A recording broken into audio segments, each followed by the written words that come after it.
Praise the Lord. இன்றைய தியானம் ரோமர் 7 1 முதல் 6 வரை.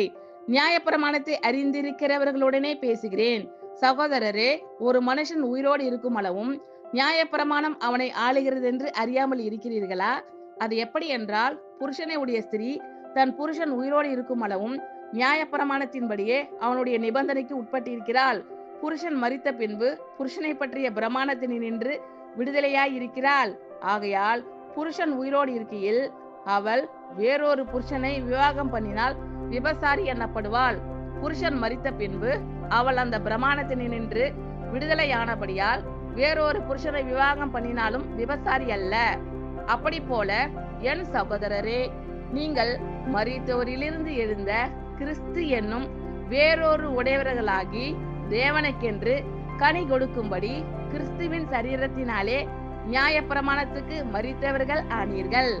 நாம் மாம்சத்திற்கு உட்பட்டிருந்த காலத்தில் நியாயப்பிரமாணத்தினாலே தோன்றிய பாவ இச்சைகள் மரணத்திற்கு ஏதுவான கனிகளை கொடுக்கத்தக்கதாக நம்முடைய அவயவங்களிலே பலன் செய்தது.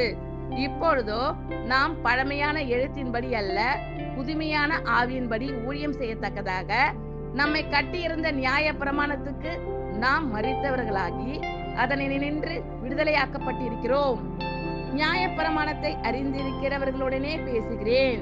சகோதரரே, ஒரு மனுஷன் உயிரோடு இருக்கும் அளவும் நியாயப்பிரமாணம் அவனை ஆளுகிறது என்று அறியாமல் இருக்கிறீர்களா? அது எப்படி என்றால், புருஷனை உடைய ஸ்திரீ தன் புருஷன் உயிரோடு இருக்கும் அளவும் நியாயப்பிரமாணத்தின்படியே அவனுடைய நிபந்தனைக்கு உட்பட்டிருக்கிறாள். புருஷன் மரித்த பின்பு புருஷனை பற்றிய பிரமாணத்தினின்று விடுதலையாய் இருக்கிறாள். ஆகையால் புருஷன் உயிரோடு இருக்கையில் அவள் வேறொரு புருஷனை விவாகம் பண்ணினால் விபசாரி எனப்படுவாள். புருஷன் மரித்த பின்பு அவள் அந்த பிரமாணத்தினின்று விடுதலையானபடியால் வேறொரு புருஷனை விவாகம் பண்ணினாலும் விபசாரி அல்ல. அப்படி போல என் சகோதரரே, நீங்கள் மரித்தோரிலிருந்து எழுந்த கிறிஸ்து என்னும் வேறொரு உடையவர்களாகி தேவனுக்கென்று கனி கொடுக்கும்படி கிறிஸ்துவின் சரீரத்தினாலே நியாயப்பிரமாணத்துக்கு மரித்தவர்கள் ஆனீர்கள்.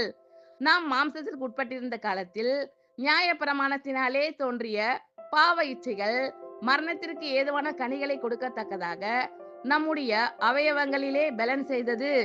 இப்பொழுதோ நாம் பழமையான எழுத்தின்படி அல்ல, புதுமையான ஆவியின்படி ஊழியம் செய்யத்தக்கதாக நம்மை கட்டியிருந்த நியாயப்பிரமாணத்துக்கு நாம் மரித்தவர்களாகி அதனின்று விடுதலை ஆக்கப்பட்டிருக்கிறோம்.